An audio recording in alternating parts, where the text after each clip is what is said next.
Welcome to Channel 8 News Midterm Election Special. I'm Morgan Hulsman. And I'm John Zetmeyer. Today we'll be bringing you an in-depth look into the upcoming Kansas elections with experts from across the nation and local topics that will directly impact our community. First, let's take a look at our Kansas candidates running for state senate. Greg Orman is running as an independent candidate against incumbent Senator Pat Roberts. Orman is a Princeton graduate and currently lives in Olathe, Kansas. Orman says he is running as an independent candidate because he is dissatisfied by both parties and wants to only answer to the people of Kansas. He has experience with both parties. During his time in college, he served on the George H.W. Bush campaign and supported President Obama in his 2008 presidential elections. Orman says his supports job creation, wants to work on immigration reform, and focus on education. The Republican candidate for Senate, Senator Pat Roberts, is currently running for his third term in office. Roberts is a former Marine, graduated from Kansas State University, and currently resides in Dodge City, Kansas. Roberts supports risk-based agricultural programs and trades promotions activities through the U.S. education and wants to repeal the Affordable Care Act. Jim Sherrill is a Democratic candidate from the 1st Congressional District. Sherrill was the mayor and city commissioner of Manhattan from 2007 to 2012.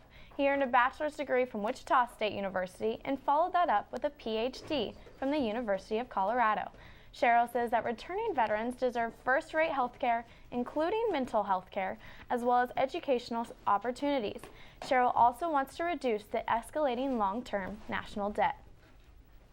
Republican Congressman Tim Huelskamp was born and raised near Fowler, Kansas, and currently represents the Kansas 1st Congressional District in the 113th Congress.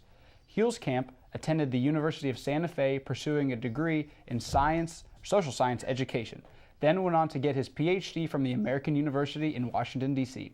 Huelskamp says he wants to repeal Obamacare and instead implement real patent-centered health care.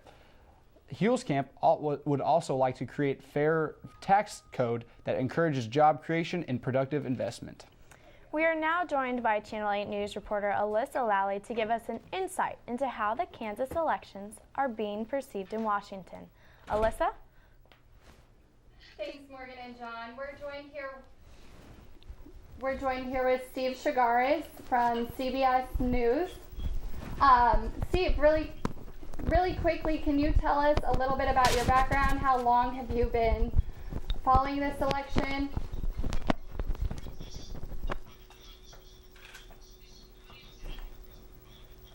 In Washington for 20 years.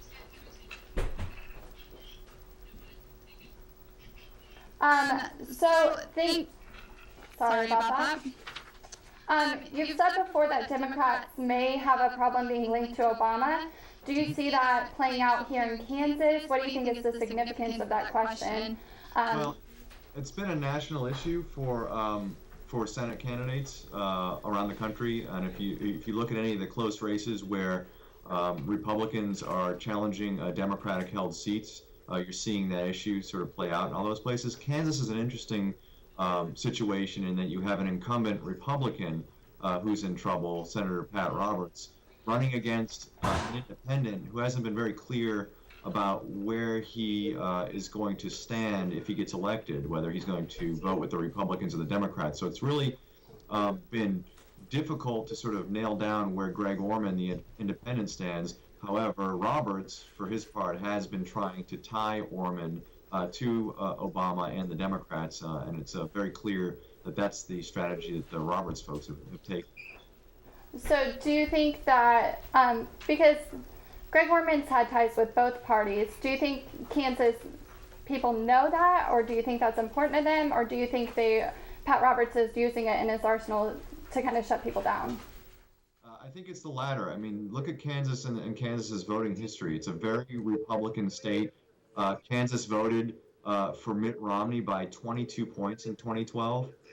It's not a place where anybody thinks that Democrats are going to have an easy time getting elected, although Democrats have been elected statewide in the recent past. It's still very difficult for Democrats to get elected, and so I think the Roberts folks are banking on that fact and are trying to tie Orman say that his past as a Democrat, the fact that he's received money and support from some Democratic tied organizations such as the AFL-CIO, and some of Orman's positions are to the left of where Roberts and the Republican Party are. I think they're banking on that to speak to Kansas voters and get them to vote for Roberts. And one final question. What if we have a divided state? What if we have the independents and the Republican vote in the Senate? Trouble hearing you. One last question. If the vote gets split, what can that look like in Washington? If the vote is split, if Orman wins, Mm-hmm. and okay, so it could come down to Orman being the final, decision maker in terms of where he's going to, who he's going to caucus with, and so he said that he's going to caucus with the majority. Now, if it's up to Orman, he's going to be the guy that everybody's going to be talking to over the last 8 weeks and going into January. You're going to see a lot. He'll be probably the most influential guy in Washington, having not set foot in the Capitol yet, as he tries to figure out who he's going to caucus with. Well, thank you so much for being with us, Steve. That's all we have today. Thanks, Alexa. We're going to take a quick break. Coming up, we will take a look at our governor's race in Kansas, as well as a live look discussion with the Capitol correspondent from the Associated Press in Oklahoma City. Stay with us.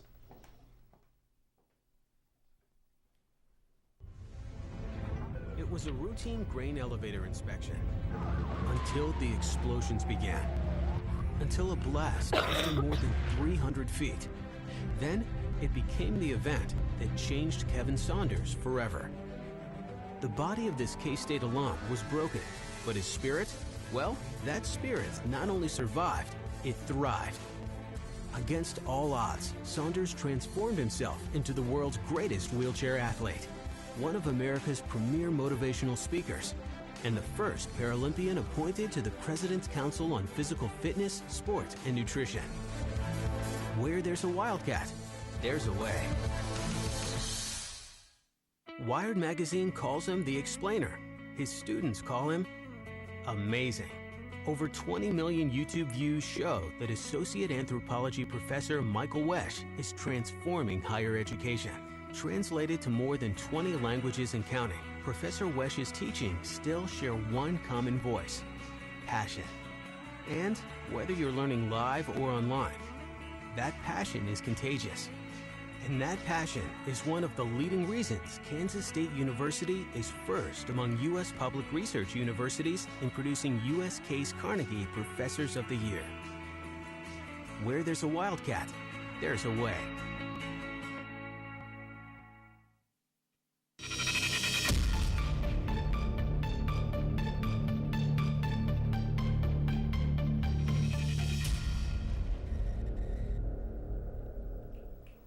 Welcome back to the Channel 8 News Election Special. First, we take it to Channel 8 News reporter Lindsay McNary, who is now joined by the Capitol correspondent for the Associated Press in Oklahoma City, Sean Murphy. Lindsay? All right, thank you, Morgan and John. I'm joined now by Sean Murphy. Mr. Murphy, welcome to the show.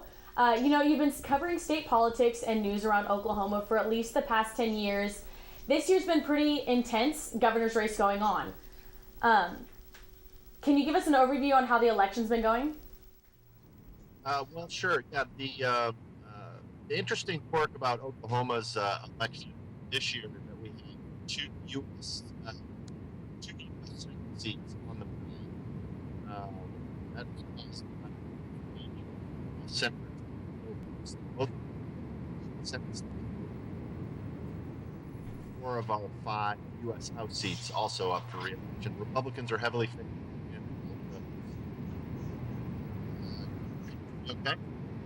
Okay. So Sean, education is a major issue in Kansas and Oklahoma. Why is education such a hot button issue? And what are the candidates doing, Fallon and Dorman, about funding education? Okay. Dorman, Democratic challenger, is really targeting Republican incumbent Governor Mary Fallon for some of her policies in education. Obviously, education is important any election cycle. I mean, every legislator has schools in his district. Every parents of kids. It's always an important issue. And Republicans got in charge in Oklahoma and really pushed for some changes in education. They pushed for an A through F grading system for public schools that wasn't very popular. There's a number of things that have people concerned about public education in Oklahoma, and Dorman's trying to take advantage of that. Okay. We also would like to take this time to apologize for the audio issues we were having previously. One last question for you, Sean. How tight is the race at this point in the campaign? Pardon? How tight is the race right now? Well, there was a time when Dorman was closing that gap based on polls that I've seen. The most recent polling I've seen has Fallon, the incumbent, pretty well in command. Okay, well, thank you so much, Mr. Murphy, for joining us today to give us a better insight into the political race in Oklahoma and in the Great Plains states. John, Morgan? Thank you, Lindsay. Current Kansas Republican Governor Sam Brownback is running against Democratic candidate Paul Davis. Brownback is a journalism graduate of Kansas State University, where he served as student body president and member of Alpha Gamma Rho. Brownback was first elected to the U.S. House of Representatives in 1994. He represented Kansas's 2nd Congressional District. Brownback also served in the Senate until 2011, when he was elected governor. Brownback plans to keep the taxes low for small businesses. Brownback says he has conservative family values, opposes same-sex marriage, and is pro-life. Democratic candidate Paul Davis is the son of 2 teachers and says that instilled middle-class Kansas values in him. He earned his undergraduate degree from the University of Kansas and went on to earn his law degree from Washburn University in Topeka. Davis says he has a strong commitment to public school, which he believes is vital for our prospects for job creation and economic growth moving forward. Davis believes that strong education ensures a new and existing business to have an educated workforce that they need to grow and thrive. Paul Davis and Sam Brownback recently faced off at a debate in Wichita. Here are some highlights from that debate. Choice to make this fall, the direction for the state of Kansas in the future, and it's an important choice, and you have dramatic differences between myself and Paul Davis. I put forward a plan that's a conservative model. It's lower taxes, it's work requirements for welfare, it's getting our fiscal house in order, it's getting growth to take place, it's investing in our core functions like schools and roads. And we have done that, and we moved that agenda on forward. And now we're seeing things grow in the state of Kansas and record employment, 4.8% unemployment rates, and just yesterday, poverty index is going down in the state of Kansas according to the U.S. Census Bureau. We are moving in the right direction and getting things done. I'm also the son of 2 teachers and the parent of a soon-to-be kindergartner. The issue of public education is personal to me. That's why I've been a steadfast champion for our public schools during my 12 years in the legislature. That's why I opposed Governor Brownback's largest cut to public school funding in state history. And that's why I will make restoring those cuts my very top priority as governor.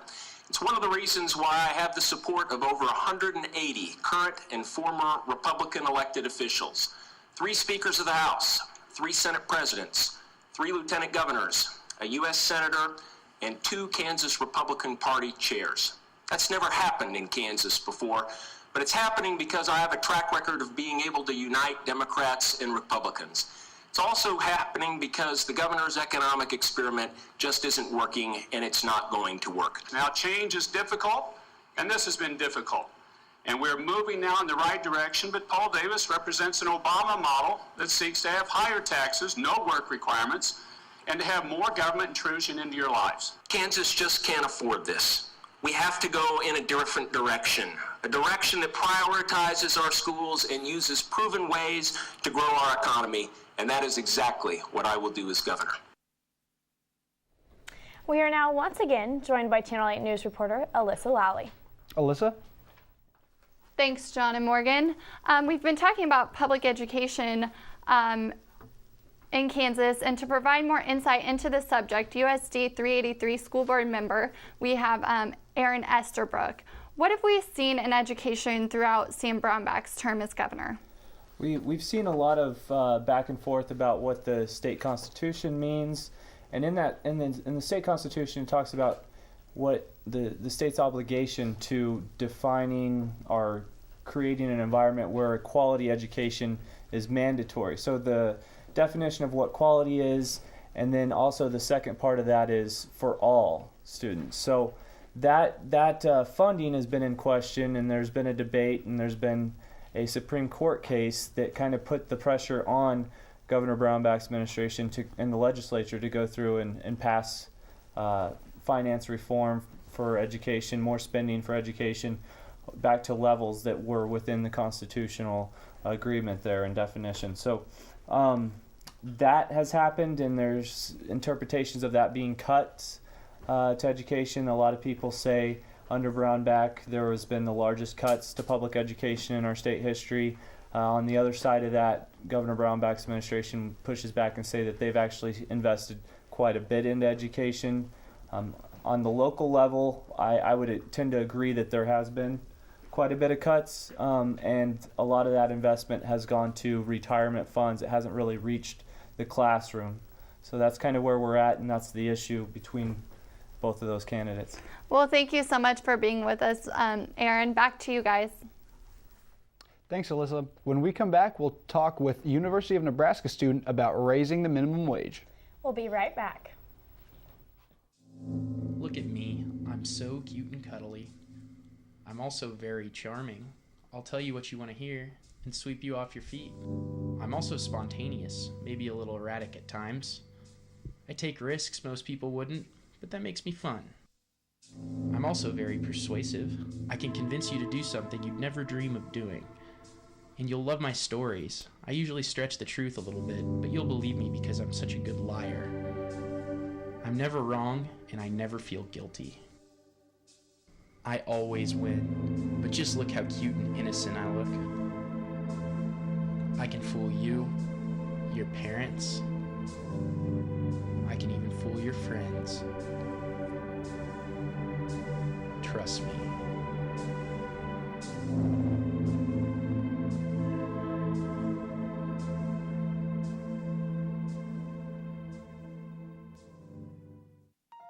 Powerful ideas are sparked by a natural curiosity.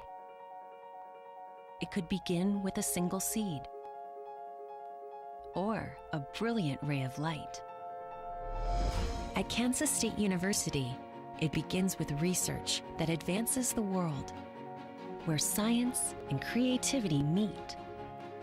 At Kansas State University, powerful ideas begin with you. Welcome back.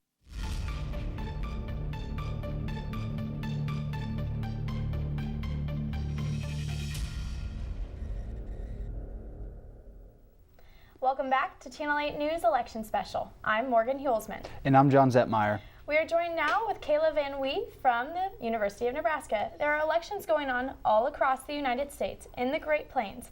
You have Oklahoma with a big governor's race. In Kansas, we have a big state and governor's race. And in Nebraska, the big issue is raising the minimum wage.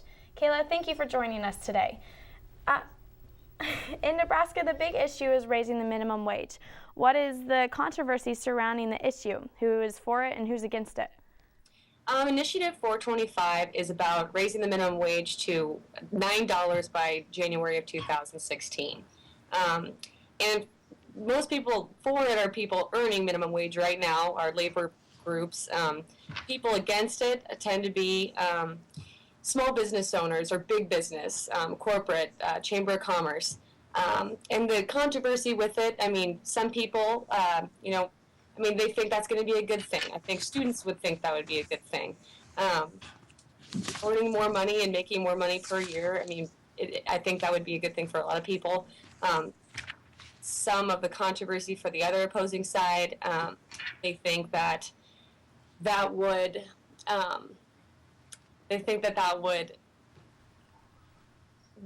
for consumer inflation, they think that would, sorry, I'm drawing a blank here.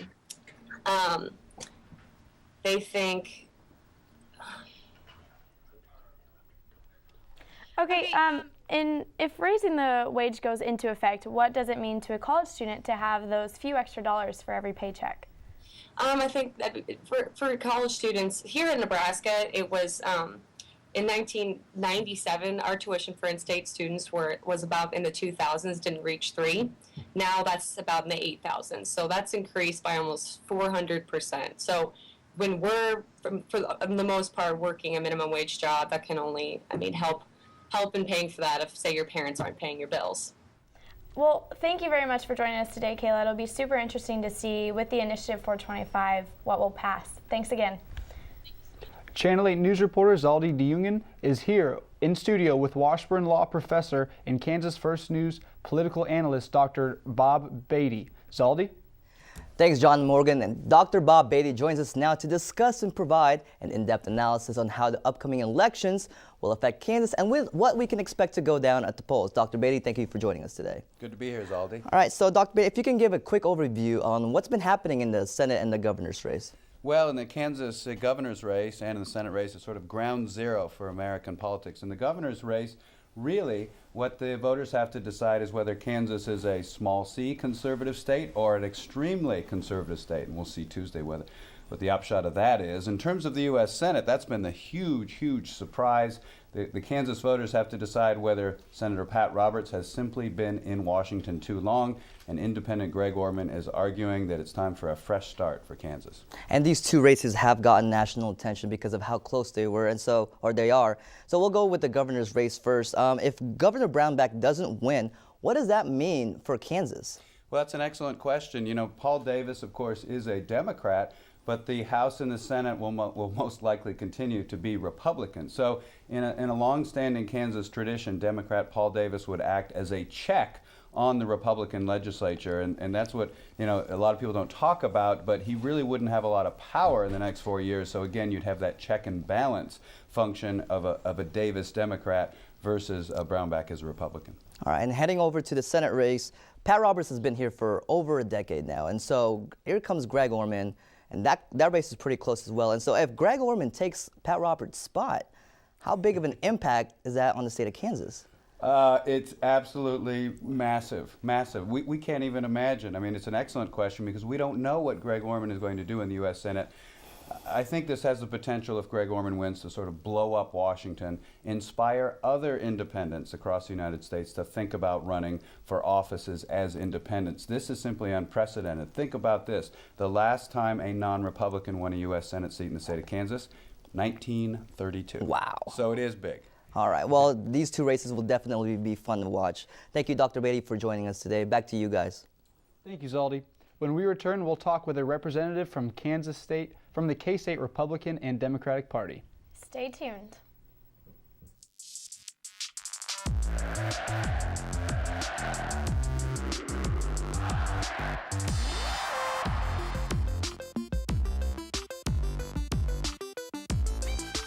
The middle of the floor, there's the lob, and Foster with the throwdown.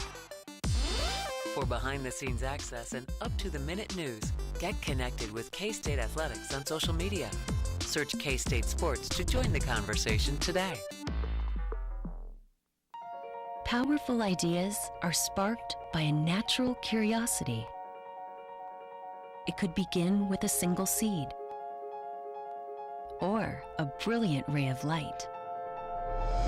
At Kansas State University, it begins with research that advances the world, where science and creativity meet.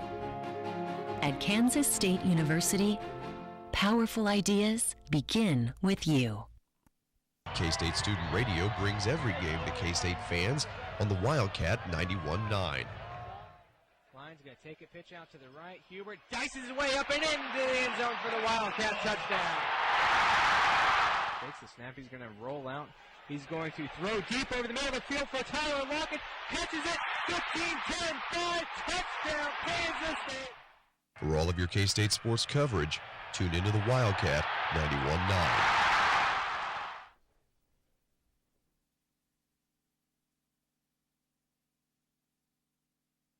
Welcome back to Channel 8 News Election Special. I'm Morgan Hulsman. And I'm John Zetmeyer. Our Channel 8 News reporter Willie Evans is now joined by representatives from the Kansas State University Republican and Democratic Party to give us two different outlooks on the campaign. Willie? Thank you, John and Morgan. I'm joined now by K-State College Republican Organization member Laura Myers and K-State Democratic Organization member Kyle Neal. Welcome, both of you guys. Thank you. Now, the Senate race in Kansas is coming down to the wire. Republican candidate Pat Roberts is running against independent Greg Orman. Now, in September, Orman was endorsed by a group of about 70 former Republican officials. So, Laura, I want to ask you, why are so many people crossing the party line, and do you think they should be? In regards to that question, I can tell you from Governor Brownback's campaign representative talked to me about that issue, and actually those members were part of organizations that were nonpartisan, and those organizations that they were part of endorsed that candidate, so indirectly they were endorsed, but not by personal choice, just by association with the organization is how that played out. Back to you, Kyle. Same question. People seem to be, crossing the aisle at least a little bit. Do you think that they should for Orman? Absolutely, I do. I mean, the fact that 70 former members of the Kansas legislature have endorsed Greg Orman in his campaign against Senator Pat Roberts shows that Kansans really want change in how Washington is run. They see that Pat Roberts has been there for over 3 decades, and they see that there is a need for change and some new ideas and new positions to be brought in.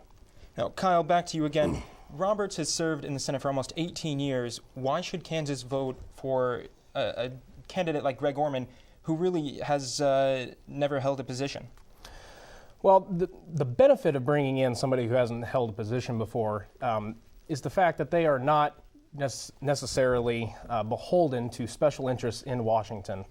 Pat Roberts has served in Congress or in the Senate since 1981, and it's time that some new ideas are brought into the Senate.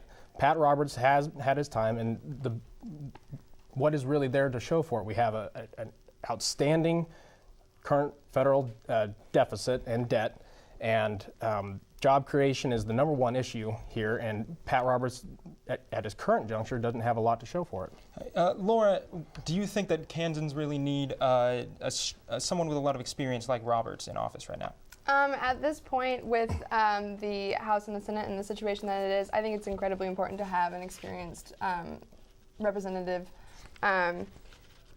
With a presidential election coming up, I think it's, too many new faces would be a sticky situation, and so I think having an experienced person. Well, thank you very much, Laura. Thank you very much, Kyle. Thank you. John and Morgan, back to you guys. Well, thank you.